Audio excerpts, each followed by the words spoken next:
It has officially been 2 years since I started uploading videos onto this channel. And now I wanted to show you guys another element, and that is cerium. This is quite a sensitive metal to oxygen. That's why it's preserved in this glass ampule that contains argon inside. And the downside to this is that doing this makes it more than 10 times more expensive. Normally, this amount right here, which is 10 grams, would cost you, I think, maybe like $5 or something like that. Maybe less than $5, actually. Maybe like $2. But this is $42 because of all the processes needed of getting it inside here. Because when cerium oxidizes, it turns very dark, and it turns very ugly, and that happens within just a couple days. It turns into something that does not look like a metal. And then, when you leave it out for long enough, I think it will start to get very dusty too. So it won't be pleasant to touch either. But thankfully we have it in here. That's good.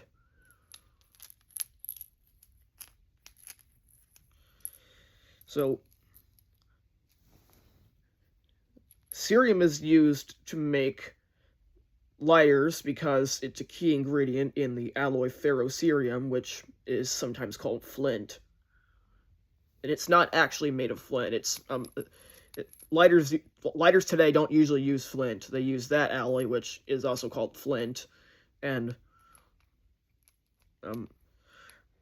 that alloy contains a pretty high content of cerium and also some iron and other rare earth metals such as lanthanum. And that's because iron and cerium are the only metals that are capable of making sparks if you rub it against a hard surface, just hard enough. And cerium is the best one at doing that. That's why it makes up a high percentage of that alloy. And it doesn't do it nearly as much as ferrocerium itself would at room temperature. That's why they made that alloy.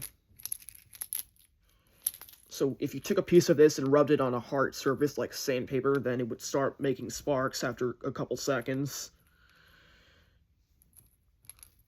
And for just a big piece of it, if you did it with just a big enough piece of it, then you could have probably hear a popping sound as well. So anyway, there's cerium. The last rare earth metal I need to complete my collection, and also the cheapest one there is, because it's the most abundant one.